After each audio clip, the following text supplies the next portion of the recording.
This is Season 4 of Totally Useless Information with Nick and Roy. Listen, laugh, and learn. This week on the show, useless invention information and vroom, vroom. That's a German car. Useless car information. Yabo! Plus, we'll open up Roy's mailbag. I know it sounds weird. Yeah. My mailbag. Plus, news from around the world. Totally useless information. It's everything you never needed to know. Welcome to episode number 18. Here we go. This is Totally Useless Vehicle Information with Nick, Meet, and Roy. So now you go around and you're driving around and you look at different cars and have different car names. How do the car companies come up with names of these cars? Automotive companies as a whole dedicate a lot of resources into naming their products. Marketing, design, and communications teams, they come together to develop a pool of potential names. They take into consideration the looks of the vehicle, the types of people the vehicle will be marketed to, company history, and so much more. So that's basically it. There's a team of people that come up with the names of the cars. Yeah, and they do these test things, you know. Focus groups. Focus groups. I was actually in charge of a focus group for the Audi A4, the launch of the Audi A4. And we used to get people in and let them see the car and sit in it and tell us what they thought and how they felt and what they wanted. Excellent. Yeah, focus groups, colors. Yeah, it's really cool. So in 1896, the first recorded speeding ticket was issued. 1896. 1896. You know what the speed was? Oh, I wouldn't think it's pretty fast. Any fast? That was English. I don't know. How fast was it? 8 miles per hour. Oh, wow. It was literally, think about this. A horse and carriage can go 10 miles per hour. They were doing 8. And the cop just decided, hey, that's ridiculous. And he went over, stopped them, and gave them the first recorded speeding ticket in history, 8 miles per hour. Wow. Yep. Now, the car company Toyota. Oh, by the way, the cop was on a tricycle when he gave it to me. That's right. With training wheels. Now, Toyota didn't start out as a car company. It wasn't I didn't called. even know it was called Toyota. Well, there's a reason why I'm spitting it out for you. It wasn't called Toyota either.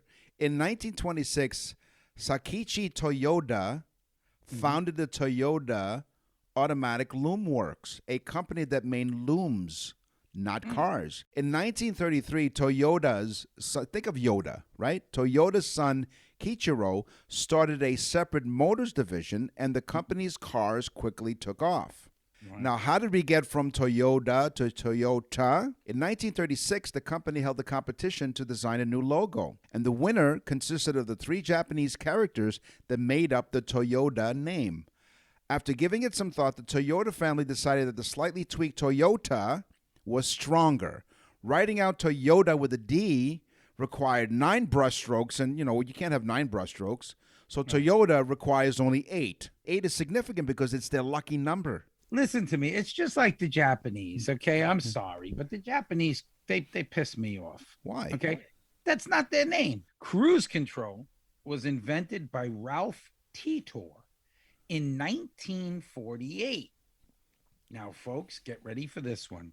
Ralph had a problem. He was blind. What?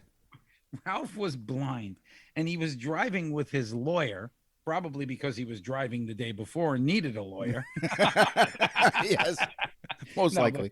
He was driving with his lawyer one day, and he was shocked at how bad the lawyer drove, that he was on the pedal and off the pedal and on the pedal and off the pedal. And it didn't matter because he was blind. He could feel it. And he decided to invent a product that would keep the car going at one type of speed, a steady speed, and that became cruise control. So thanks to blind Ralph Titor, okay, in 1948 for driving with his horribly capable lawyer. Yes, they usually are. Now, the name Chevrolet, everyone's got a Chevy. I still own a Chevy Malibu. It's a great car. In 1910, William Durant his creditors forced him out of his management role of General Motors, and he started it, right? He started this company, General Motors, and the creditors forced him out. But he didn't stay down for long. He teamed up with a Swiss race car driver and mechanic, Louis Chevrolet, to start a new motor company in 1911. And the pair named the company after Chevrolet. And the legend has it they developed a logo that resembled the Swiss cross of Chevrolet's homeland. There are other people who dispute that and say that Durant copied the bow tie logo of Chevrolet from a French hotel's wallpaper. Yeah, wow, that's wild. I mean, General Motors has such a cool history to it because, like, the Dodge brothers and, Chrysler, they were all working there, and then they left, because they felt they weren't treated right, and they went and opened their own companies. And Durant ends up trying to fight them to the end, and he really loses the company because he got so vicious. The average American spends more than, ready for this one, 42 hours stuck in traffic in their lifetime of driving. 42 hours stuck in traffic. You get stuck in traffic for 20 minutes, you're like screaming and yelling. Yeah. You just imagine 42 hours. 42 hours, forget it. Yeah. I only prepared. Oh no, I'm sorry. What did I say in the driving lifetime? In a year. In a year, that's even worse. In a year. 42 hours. 42 Wow. hours. So that's that's just shy of 2 days sitting in traffic per year. Yeah, exactly. 2 days. And if you think about it, if there's 50 weeks, I mean, it's like an hour a week, pretty much, in traffic. For years now, automotive companies have been working on getting rid of something that most drivers and car owners say that they love so much. That is? And get ready, folks. It's that new car smell. It's actually a mix of about 50 volatile chemical plastic compounds all put together to give us that new car smell that we love so much. So get a good whiff because they're trying to get rid of it. And getting rid of you at the same time. You can buy air fresheners that say new car smell. I know exactly. Isn't that wild? It's great. That's crazy. Hey, if you'd like to send us an email, you go to nickandroy.com or check out all of our previous episodes, over 70 episodes. Plus, all kinds of neat little nifty little things for you, including if you want to send your loved one a birthday message, you check it out there. All on nickandroy.com. Innovations. Ideas. The Totally Useless Information Podcast presents Inventions. Do you know the game Tetris? It was invented in 1984 by Alexei Papajatnov. Great name, Papajatnov. Yeah. He should have called it Papajatnov. He lived in the Soviet Union, and at the time, you still had to cede your rights of invention to the government. So it's not until 1990 that he actually receives a royalty check for the invention of Tetris. So for the first 6 years, probably the most popular years, Soviet Union made the money on Tetris. Yeah. And in the meantime, his royalty checks were stacking up. Yeah. In fact, I think that's exactly what Reagan said when he said, Mr. Gorbachev, tear down that Tetris wall. Wait, one more. Tetris. He did say Tetris, yeah. You didn't hear it. It was it was somehow, there was a truck backing up and you couldn't hear him say Tetris wall.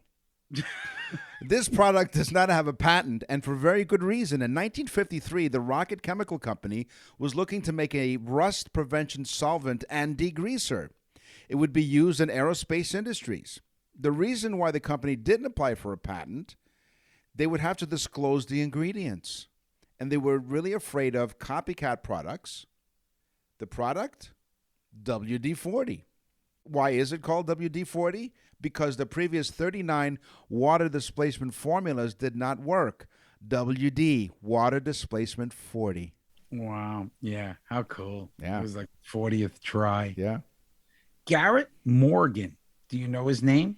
Sounds familiar. Why? Garrett Morgan. Most people don't know that name. I mean, we're smarter than the average people. But he's responsible for saving. I have to laugh at that. Yes. I'm sorry. Even I have to laugh at that. I'm talking about myself. Okay. He is responsible for saving millions of lives with his invention of the gas mask. And he also invented a hair straightening cream for women, the modern sewing machine that we know of today, and the traffic signal. I mean, this guy was all over the place. Just think about it. If you drove up to a traffic signal, your wife had perfectly pinned straight hair with a Yeah. gas mask on, and she had a beautiful dress that she made on her sewing machine and had to stop at a traffic light. He invented all of those things. That's right. He was But kept wait. busy. Here's the best part. He was born in 1877 and he died in 1963. So he literally got to see all of them flourish. Oh, wow. That's He invented amazing. them in the late 1800s, early 1900s. But it's not till some 60 something, 70 years later that he still gets to see his inventions and make it to fruition. Cool. 1963. That was a great year, wasn't it? Even though he died, but it's okay. Yeah. Two great That was people. our year. That's right. The year we were born. It takes two of us to replace one of him. I just want to say something. Yeah. You know, for years, Nick and I, of course, we're high school buddies. Both grew up in New York and then went and moved our separate ways. I'm down in Florida and Nick's up in Toronto, Canada, which is a big distance. And but we always stay in touch with each other. And we always used to say, and I think about it from time to time, we always used to say, God, if people could hear our phone calls all those years, we would just do this. We do exactly what we're doing right now. That's right. So you're privy to our personal. This is 40 years of phone conversations way before the podcast was invented. Mm-hmm. Now, we're in inventions here. Anti-lock brakes. Now mandated as standard equipment in all cars, modern anti-lock braking systems trace their roots back to 1971 when the Delco Marine Company gave a prototype car anti-skid technology that was originally developed to help airplanes stop, because those airplanes really need to stop. So Wow. that's I believe that in a previous episode we were talking about Amish people driving around on horse-drawn carriages. Yeah. And I think that's why ABS brakes, because they were drunk and the horse took off. he did. Big fat Ohio policeman. Now there's horsepower. Folks, you got to listen to all our episodes because you got to stay up with us because we have these. They're only inside jokes because you didn't listen to the last episode. That's right.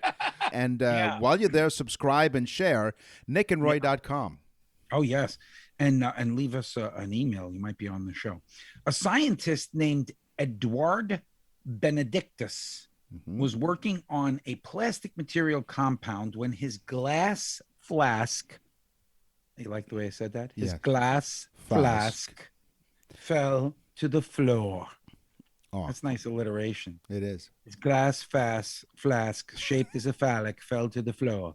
But anyway, well, when the glass flask falls to the floor, it breaks. And when it breaks, it doesn't shatter into a million pieces.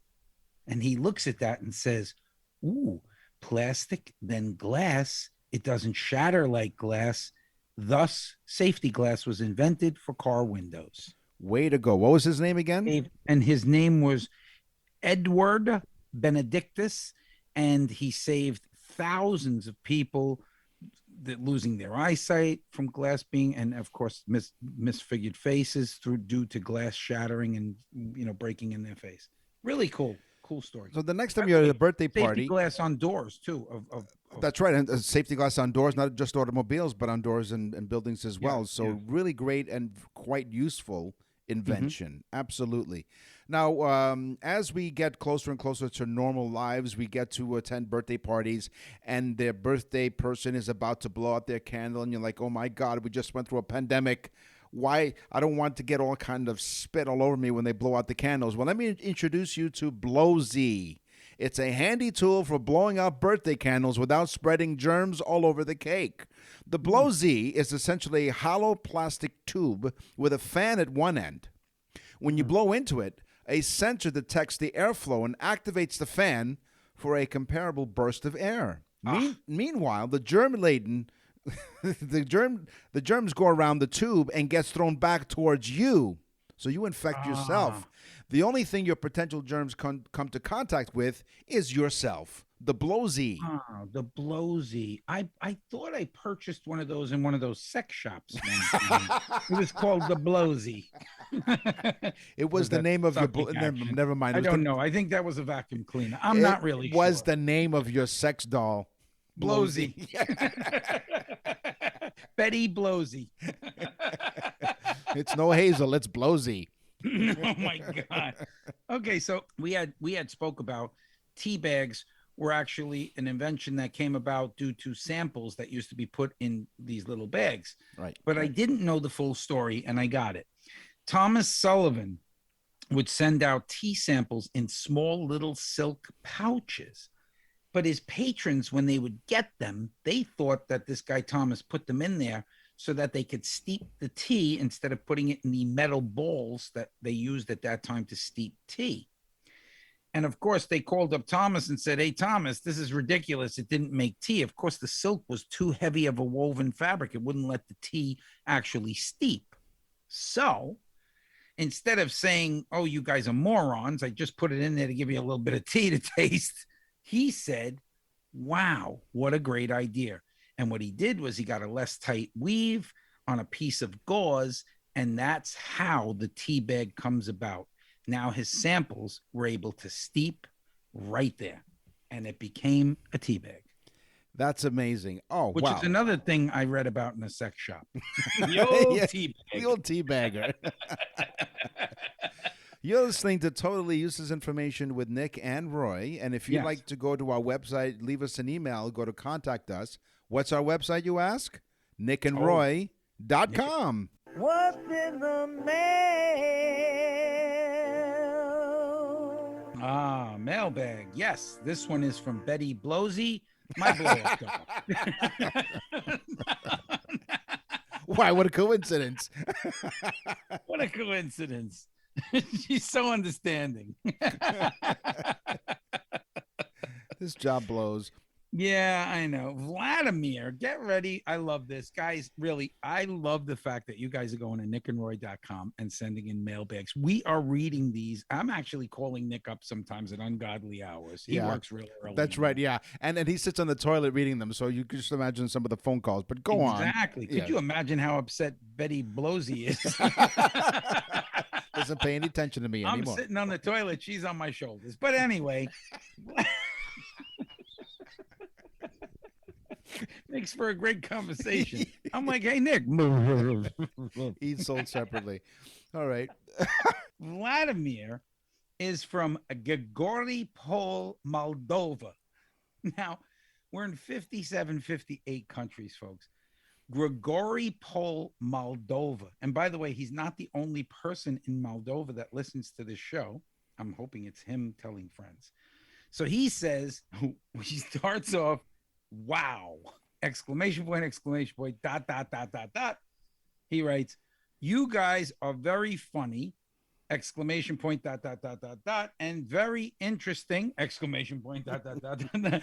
Not much to do here in Moldova." It sounds like it. We're a big hit in Moldova because there's nothing to do. Yeah. Not only that, but I think his keyboard is sticking. I think the exclamation point is just stuck. Yeah. So what I did is I bought a whole bunch of Betty dolls and I'm sending them to Moldova. I'll give him something to do. But anyway, and then he writes LOL. So he's Let me really guess, good. exclamation. And then he tells us, "I speak good English." Exclamation, exclamation. But then he explains himself. He says, "How many countries," this is his question, "how many countries have English as their primary language?" And I said, "Wow, what a great question." Yeah. And it took Vladimir from Grigoripol, Moldova. And the answer is 37 countries. America, of course, Canada, with the exception of Quebec, they speak French, Right, but primarily, in yeah. general, it's mainly English as their primary. Well, we have two official languages, English and French. But your primary is English. It is. And Barbados, many other parts of Africa, I mean, all over Africa, Grenada, New Guinea, Singapore, Thailand, and so on. It's amazing. 37 countries. So thank you, Vlad. And please tell a friend in Moldova to listen. I think you have already, because I believe we have like 12 listeners in Moldova, which is amazing. It is. So if you guys have a question, you go to nickandroy.com. You send us an email. We will, I'm telling you, folks, send us an email. You're going to get on the show. Make it funny, too. And make it a good question, too. We love it. So that's our website in any language, nickandroy.com. What's in the mail?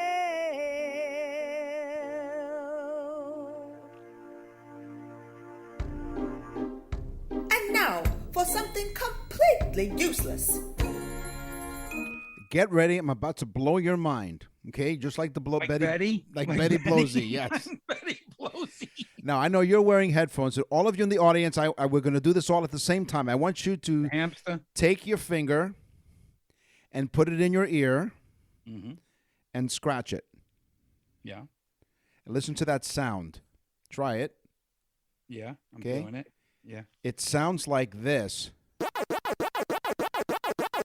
The Pac-Man Waka Waka sound. Oh, wow. So if you take your finger and you scratch the inside of your ear, it sounds just like the Waka Waka sound as the little Oh, man. no, Betty. No, Betty. He said ear.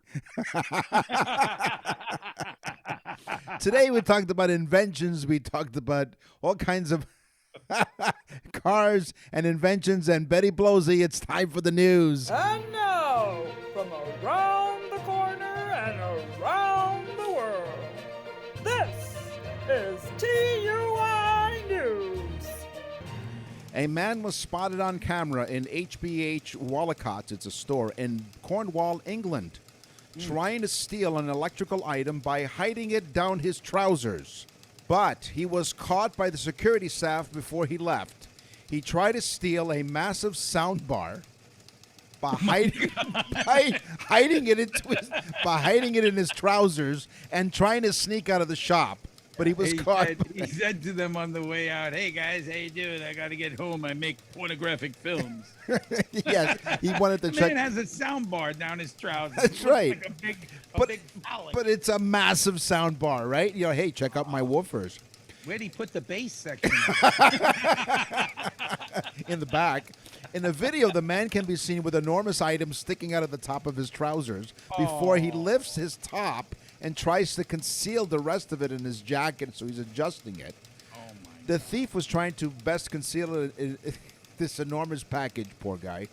Until he realized that it was actually a speaker for the store that he was in. So as he was walking out, they were like, "Clean up on aisle 12." So he said the sound bar he was attempting to steal was probably the biggest one they've got, and so the area he was in was about halfway down the store. So they left him just by himself. So they waited until the store manager waited until he walked towards the front of the door and then confronted him. But Now, how did he walk? He had to walk with a serious limp. I mean, he couldn't bend his knee. no, he couldn't, not at all. Now, a lot of people. Now, the store manager was so amused by this, he posted the video online, and people were commenting. They were saying, "Imagine if the thief was stealing a vacuum cleaner. He Yeah. would need a much bigger pair of trousers." And the other one wrote, "Is that a sound bar in your trousers? You're just pleased to see our deals." And the other one wrote online, "I wonder where he hid the remote control." I put a vacuum cleaner down my trousers once. Did you? It was an enlightening experience. It was. And Betty Blosey was born. Betty Blosey, that's how I right. blow her up. I If you use have vacuum- a wacky news item from around the world, send us I an email. still can't understand why he thought he was going to get away with the sound bar stuck in his trousers. And he was trying to adjust his shirt so that he couldn't conceal it. So not only the sound bar was so long, it went all the way down to his feet, all the way up past the top of his trousers. At least They're we like, don't. "Hey, is that a sound bar in your trousers?" We're just really happy to see our deals. And that's all the time that we have, thankfully, for this episode of Totally Useless Information with Nick and Roy. We will scour the internet far and wide to get more useless information for you guys next time. Till then, send us an email at nickandroy.com, and maybe Betty Blousey will return her email back to you. That should be interesting. It would be. Please don't stick your fingers too far in your ear. That's a disclaimer that we like to. Or in any other orifice. Waka, waka, waka, waka. I'm Nick. And I'm Roy. Thanks for listening.